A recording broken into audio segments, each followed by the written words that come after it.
Welcome to the Cycles of Radiance podcast, a weekly conversation tailored for Gen X Black women and women of color who balance faith, family, friendship, career, and love. Through storytelling and laughter, we embrace the triumphs, challenges, and aspirations experienced by women of color. Your hosts, Joanna Kemper, Dana Middleton, and Stacey Givens, are faith-filled entrepreneurial women who are redefining success on our journey towards well-being. Find us on Instagram at Cycles of Radiance.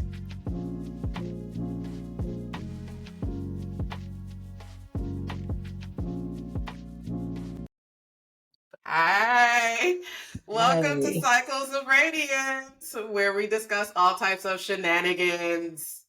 I'm here with my friends Stacey and Dana, and I thought we had a topic that we were going to talk about, and we may hit that topic, but our friend Stacey has joined today with a story that really needs to be shared, and I'm not sure if it's going to cause cackling or tears or what, but I'm here for it. So we're going to start off with Stacey in her story, and then we'll see what the conversation goes. All right. I mean, Freestyle Friday. Who knows? Freestyle Friday. Yeah. Friday. I love it. Yes. Come through, D-Sharp. Yeah. Okay. I feel like I need beats in the background or something after that. Drop that beat. Drop that beat. I don't know if y'all have been following the situation with DA Fannie Willis and her relationship with Brother Wade, the special prosecutor. And so they are the team that is basically going after Trump for stealing the election in Georgia, right? Mm-hmm. But the folks have decided that DA Willis should be on trial. So a friend of mine sent me the Twitter post. I found myself watching the whole thing. I was like, Twitter is not enough. I need to hear this. Baby, DA Willis is not to be trifled with. Don't even play. She was like D-Sharp squared in that. Oh my God. No games played. Like when they were coming for her left, right, and center. And what it said to me was, first of all, and she said to them, she's like, I'm not the one on trial here. You trying to make me be the one on trial, but I'm not the one on trial. And I was just, when she walked in, she said, I need 3 documents. She rattled out the 3 documents she needed. Before things even started, the judge said, it had me so tickled. The judge was like, most of the people in this courtroom are attorneys, and we're going to have decorum. We're going to have, we're going to be respectful. We're not going to talk over each other. You could tell he was trying to set a tone like there will be no bullshit in my courtroom. And he knew that he was dealing with a force, like a gale force category 4, 5 wind. She was not for the shits. Okay. Wasn't for it. So she walked in, she settled herself, requested her documents, and they got started. Merchant, I don't remember her first name. She's the one who's asking the questions, right? And she's just peppering the DA with these questions. And at one point, several points, the judge interrupts and says, this has been asked and answered. We're going to move on. And each person who came up and attempted these things of just trying, you could tell that they were just trying to drag her. They were trying to drag her relationship. They were trying to find impropriety in her relationship with Brother Wade.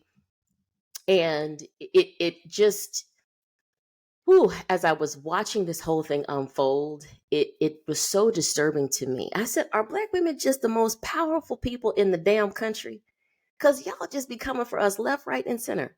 Like, it don't matter. Claudine Gay, Dr. Sherry Ann Charleston, like we can run down a whole list of Black women that they just keep coming for us. And I'm like, you must be frightened.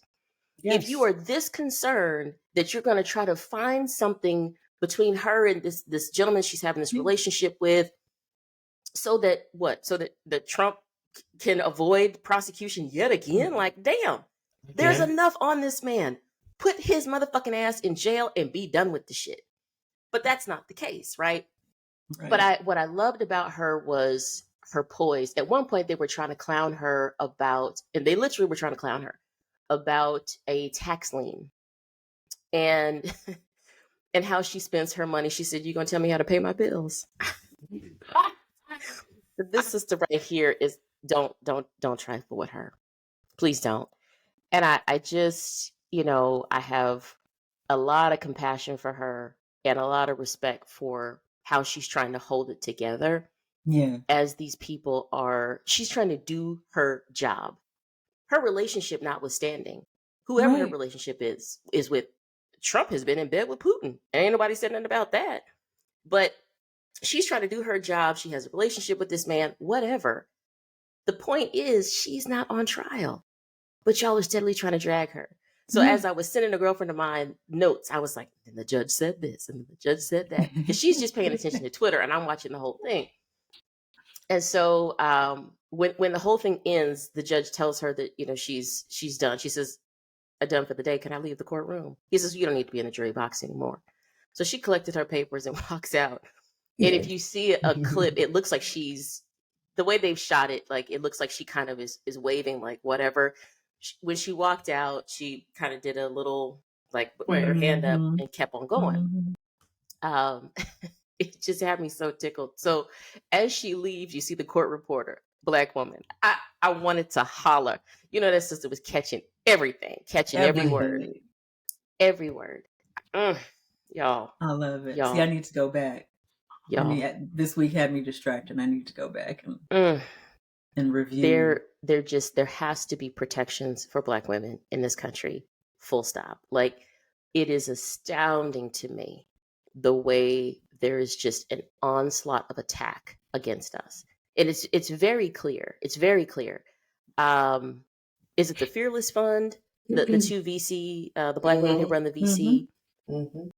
Edward Bloom coming for them. Like and it's constant. And people will act like it's not a thing. Oh, it's just this. And no, it's not. It is a concentrated, focused attack against Black women. Kamala Harris, Vice President Kamala Harris coming for her. Nikki Haley.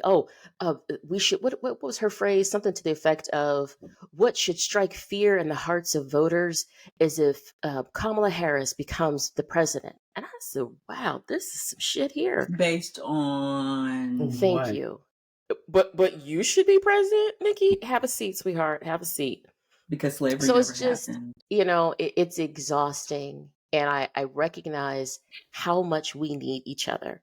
How desperately we need each other. We need to be lifted up. We need to be encouraged. We need to be supported. We need to know that somebody is there for us. Because when I was watching DA Willis in the courtroom, and as the camera is panning, there might have been, from what I could see from how the camera was panning, I'll say it that way, I saw one other Black face. One. And this is not unusual, right? Where we are standing before a firing squad and it's just us. We are on our own, having to defend ourselves, defend our honor, defend our truth, defend our position, defend our capability. I mean, we saw the same thing with Chief Justice Ketanji Brown. Oh, yeah. Same thing. Just firing attacks at this woman who is more credentialed than any of the people speaking to her. Okay. And I just, again, when I start looking at what's happening, my emotions run hot because I see how desperately we need support, how desperately we need community, how desperately we need people who will show up for us. I don't care if it's just a pat on the shoulder, that just a pat on the shoulder where we know, sis, I see you. I'm here for you. That is absolutely essential. That's all I have for today.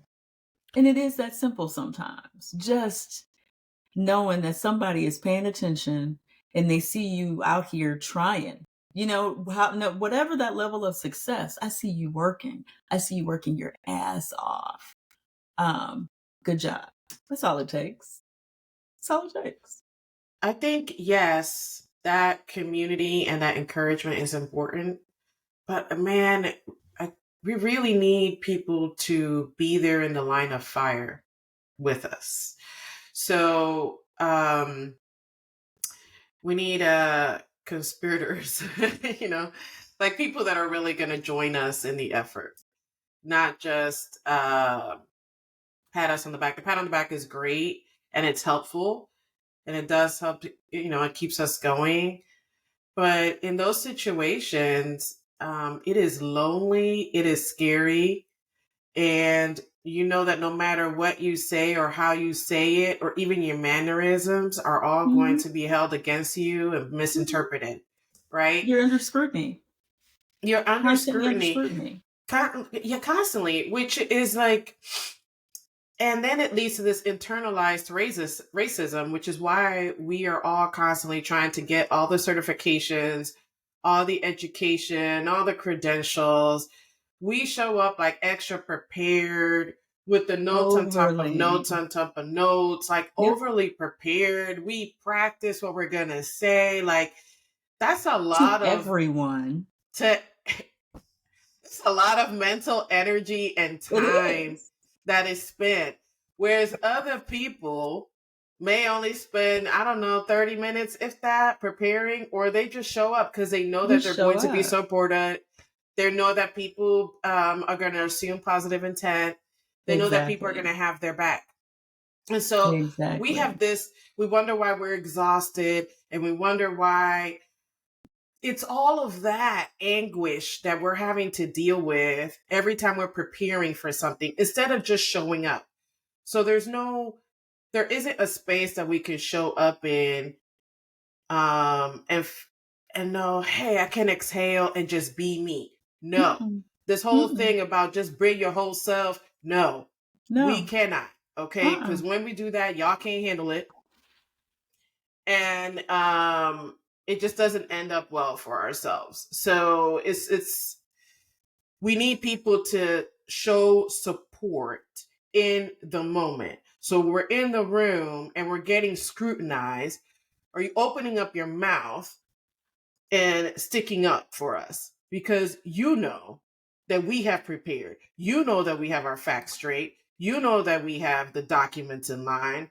You know that we've thought about this, right? So do you speak up and back us up in the moment? Because the moment one person does that, then other people will join in that effort. Because people follow people, right? I mean, in a lot of those settings, right?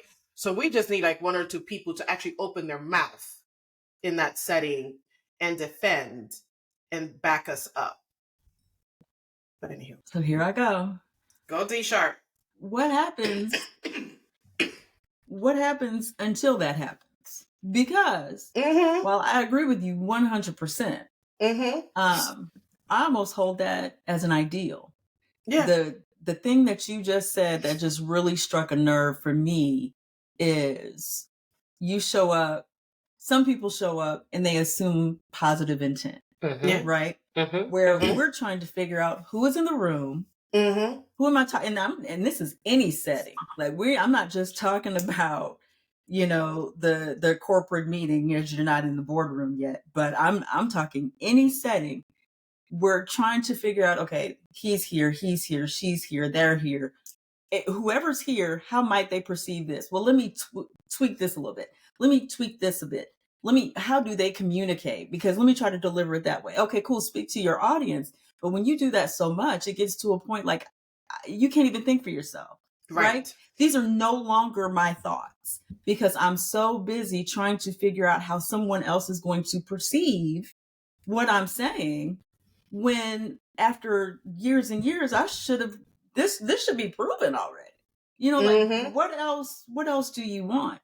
And that in itself is damaging. That's damaging.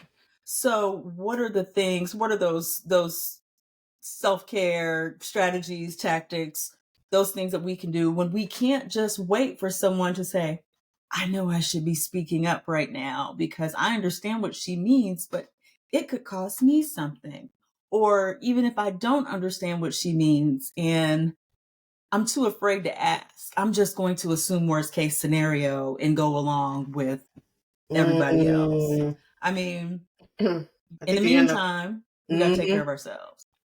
We truly do. or you end up like in the scenario that Stacey just shared, where she just shows up and gets what she needs and defends herself to to the T and leaves. She's like, I don't even care about how people are perceiving me in here. I'm just going to handle my business. And then you wonder why, and this is feeding on a bit of a stereotype, but there's some truth to it. You got to have some level of who gives a fuck. Mm-hmm. Because if you don't, then what? You got to have, I don't care. I don't care. I gotta move so I can stay sane. I can't keep jumping through all these hoops, trying to convince you that I'm something that I've already presented 12 million times, but I'm trying to convince you against what you keep telling yourself. Forget all that. I mean, and just thinking about our mortality rates, and indeed this goes to health equity, right? Black women are at higher risk for heart disease and hypertension, and you ask yourself why. Well, damn, we're constantly faced with situations where we are on the defense, like when you're in that fight or flight mode, it never has a chance to rest. The weathering is so real, that erosion that occurs because you are always sitting there. And how many times, recorded or not, but how many times have we been on FaceTime or Zoom and it's like, relax your shoulders. Yes. Take a second. You know, and we trust each other. Like, this is I hate the phrase, but this is a safe space, right? And we're still sitting up here because we're thinking about all the things that need to be done, even things that we don't mind doing, making doctor's appointments. Just, there's always stuff that you have to do, and you are always in fight or flight. And and who else is always in fight or flight? Exactly. Our bodies are not at rest. Our minds are constantly going. We are always in this heightened state of awareness. Kind of like what we talked about last time of, looking for, like, how many of us are here, looking for the exit. Do I feel safe in this environment? We're, in my humble opinion, Black folks live in a state of discomfort every day. Every day, without even realizing it. Because when we walk into a place, we are aware of who's there. We're aware of, okay, so this, I don't know. I've never, okay. And other folks will invite us to things. They're very comfortable there, right? They'll invite you to some dive bar somewhere, and you pull up and you're like, this feel like something could jump off here, and I'm going to be by myself. And they're just skinning and grinning. Come on in, it'll be fun. And you're like, I don't feel like this is going to be safe for me. How do you define fun? Let's talk about Thank you. Their mind doesn't go to, I wouldn't have thought that this wouldn't be safe for you. Yeah, of course not. Because I live in a heightened state of awareness. I have to be thinking about, is this going to be okay? Is something going to go crazy in here? If somebody says something off to me, then what? And it's constant. It is a constant state of being. And for people to act like, we don't know why you feel that way. Why is everything about race? Because y'all make everything about race. Because it doesn't matter where we show up, you will remind us of who we are. There was a high school basketball team. This was, I think, last week. Might have been earlier this week. Anyway, high school, okay? And the girls came to play, right? They are playing against this other team. I can't remember where they were. And there were racial slurs coming from the stands. And the girls said, we will forfeit. And they left and they walked off the court and they went home. High school, y'all. High school. But white folks will say, why do you make it all about race? Why do you all make it about race? Very rarely do you hear Black people in the stands shouting any racial slurs to y'all. Right. But it's usually you all. Why was that? These are high school, they're kids. Right.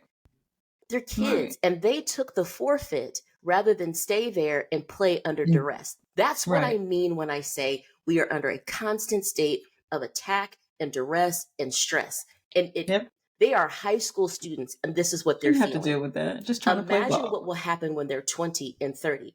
The body is being groomed to be under this state of stress. Nobody should be living like that.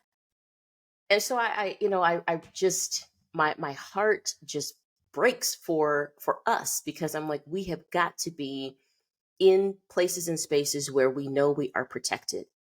And this kind of goes to the topic that we didn't get to yet about asking for help, right? We got to be in a place of, I need help, sis. I'm going to this event and I need to see some people that look like me there. Sis, I'm going to be I'm presenting at whatever, and I need you all to be present. There's no greater feeling than looking into a crowd and seeing people who look like you, who are smiling at you, who give you that. There's a look that only we can give. That's right. You have whole conversations and never open your mouth. Yes. And you've been seen, and you are supported. Yeah. And we've got to get to that place where we are asking for that support, where we don't walk into these environments. Now, obviously with DA Willis, it's a whole different situation. It's a courtroom. There, different things go on there that has its own situation, right? And I get that. But for the rest of us, by and large, we can ask for what we need and expect people to show up for us. Be there for me. I am walking through, whatever this thing is, and I need to see your face. I need to look up and see you in the stands. I need to look out there and know that you are present and you are with me. That pays dividends beyond, anything that we could ever imagine. My dad tells a story all the time of, when I was a kid, I played clarinet. I couldn't tell you I could probably put the thing together today, but I for damn sure couldn't. Could read music as a kid. Today I'm like, let's see. Is that a trouble? Anyway, he tells the story of coming, because I went to an all-white high school, and he tells an all-white junior high, all white forever. And he says, I remember the look on your face when you looked up into the bleachers and you saw me. He's like, and the just big smile broke out across your face. That's what I'm talking about. That feeling of, you see me. Yeah. It goes also to fostering community within and outside of your professional settings. So I think we live in we do live in a society where work has consumed the lives of many people. And so people have bought into this lie that work is all the people at work are your community. They're all your people. And also bought into the lie that I have to dedicate all this time to work and go above and beyond and work myself to death. And in doing all that, we've lost the art of fostering community outside of that setting.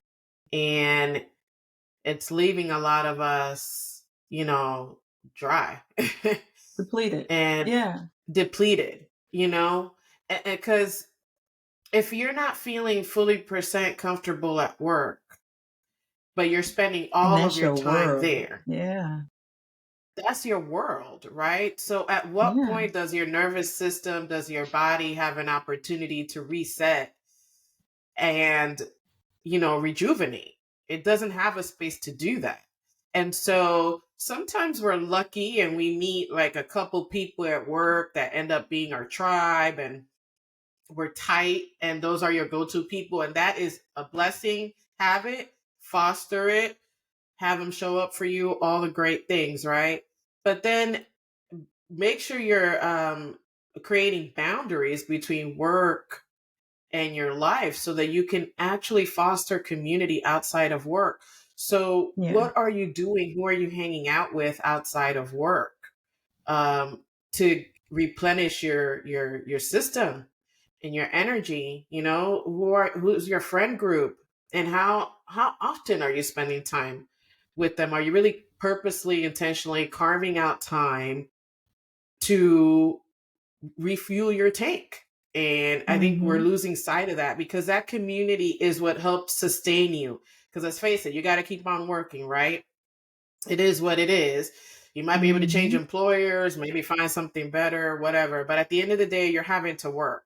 So one of the solves is, nurturing and creating your community outside of work, and having a life, having hobbies, having pleasure, leisure, do the things that excite you, whatever it is. So that way you can refuel and you can deal with all the nonsense that you're having to deal with at work. So that community care piece outside of work, I think, is really important and can really help us, navigate until we get better work environments, Well, we have been sold this bill of goods, and Jay, we talked about this, that, find your purpose.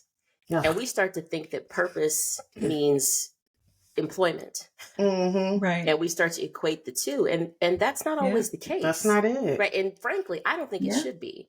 Finding your purpose in life, I don't think has anything to do with a W-2 at all. At all. Your purpose could be serving children. Your purpose could be holding babies that are that need to be held at a hospital. Your purpose can be working with the elderly. That has nothing to do with a W-2. But what the messages that we get are, find your purpose, and is this your vocation, and is this where you should, your purpose at work? And my purpose at work is it's a transaction. This is the capability that I bring, and I deliver that here in these different ways, and then you give me back a check and some benefits. That's it. That's the baseline right there. And you might give me a merit bonus. You might give me a spot bonus. You might give me a bonus of any sort. But even all of that is optional. The only thing that's required is the benefits and the salary if I'm doing what I'm supposed to be doing. That's our transaction. Family and purpose have nothing to do with that equation at all. But that's what we've been told. And we believe that foolishness, and all of this creating these teams and these groups and whatever to try to make somebody feel like they fit at your company. I'm like, well, you know what? If you just did the right things, they would fit at your company. Okay. And you wouldn't need to have an affinity group. You wouldn't need to do all that. Right? If your culture was just such that it was an inviting culture and a welcoming culture, and people could ask questions without fear of retaliation or censure or embarrassment, you wouldn't have to worry about putting belonging on the wall. People would feel that way. Thank you. Like if your hiring practices were inclusive and you were going to all these different places to find the top and best candidates, then you wouldn't have to worry about saying we're an inclusive culture, because you're doing it already. It's organic. But what they've done is created all this stuff, all these satellite things to try to convince you we're a belonging environment. We're an inclusive environment. We're a welcoming environment. We want you here. And that's why we've created a separate group called the BRG for Misfits, called the ERG for those who don't belong, called the, really? That's why, come on, y'all. That shit doesn't even make any sense. Right. You belong, but in that group over there. Exactly. And you use your 30-minute lunch break to once a month.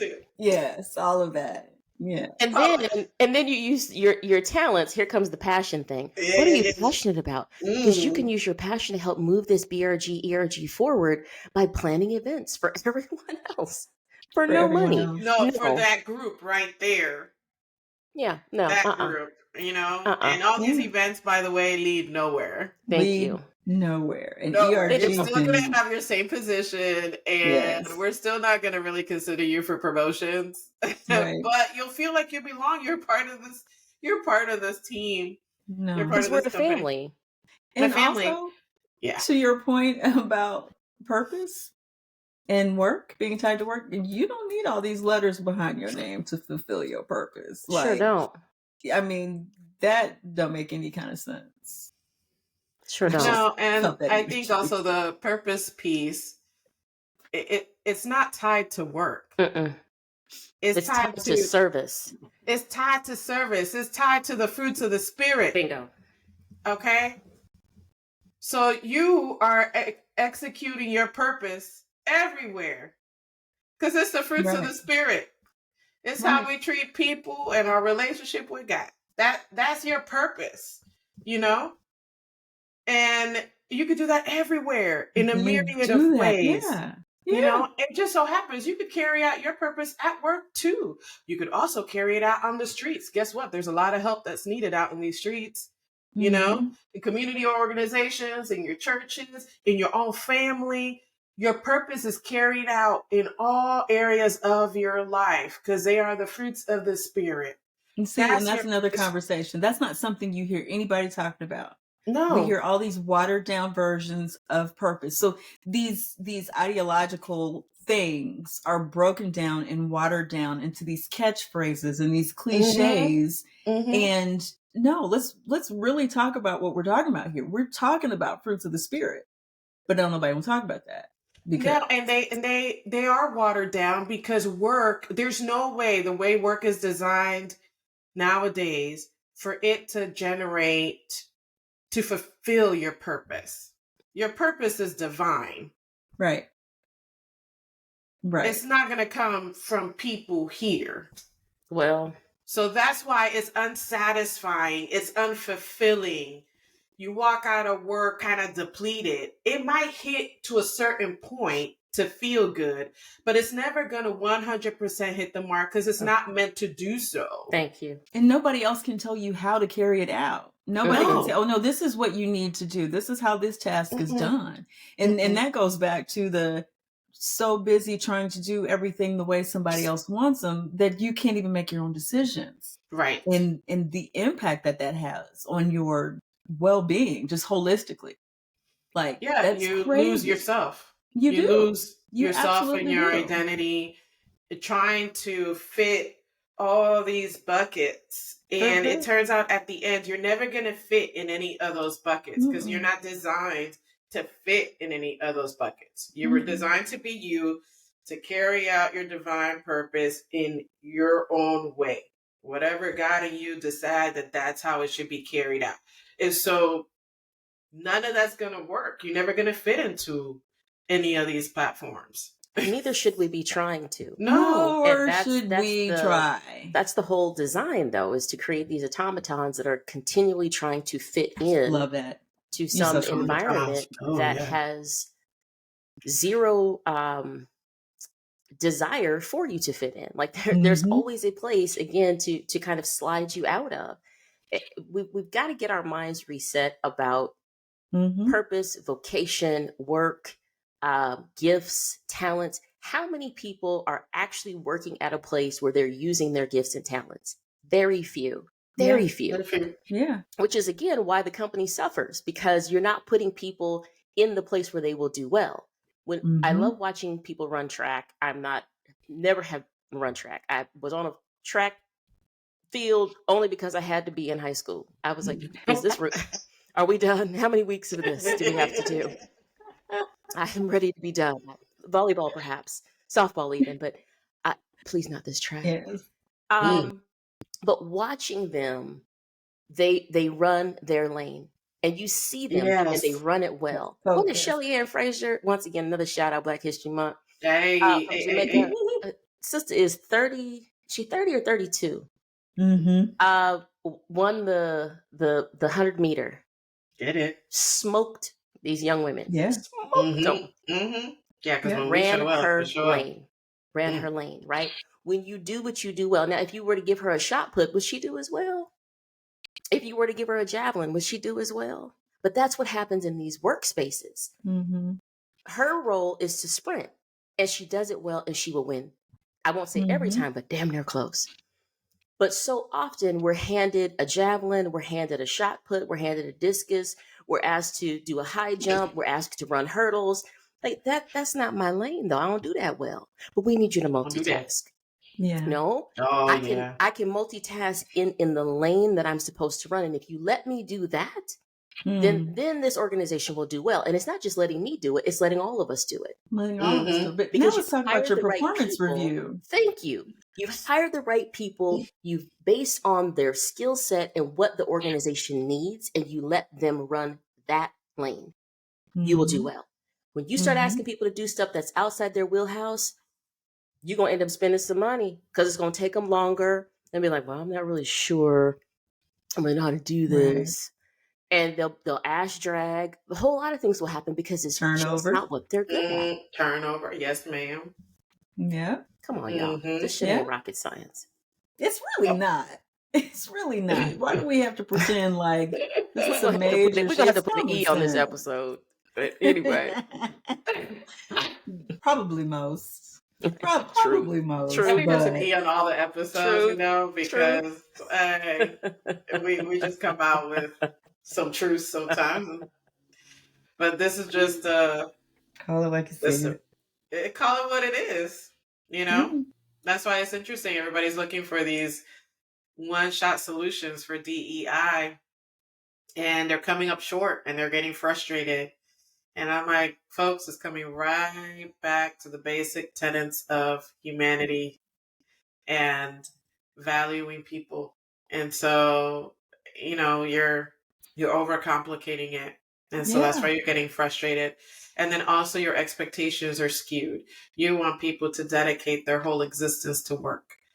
And that should not be your expectation. It should be, these are the objectives, this is what we want to achieve. How can we use your talents to help us achieve that? You're going to get a paycheck and benefits out of that. And we're going to treat you with dignity and respect and equity, right? And move forward. And so we're overcomplicating it. Yeah. Honestly. Yeah. So yeah. Wow. So ask for help. Build your community. Build boundaries. Your purpose outside of work.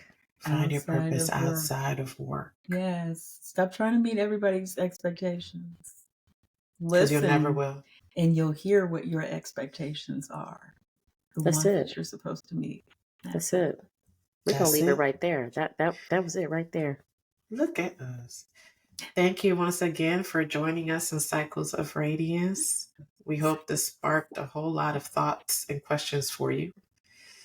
And that you will create some boundaries and, you know, enjoy some radiance in your life today. Bye, everyone. Radiate well.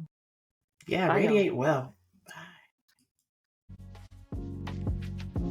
We hope you enjoyed today's podcast. Our desire is to empower, support, and elevate you on this collective journey towards a fulfilled life. We invite you to connect and find community with us on Instagram as Cycles of Radiance.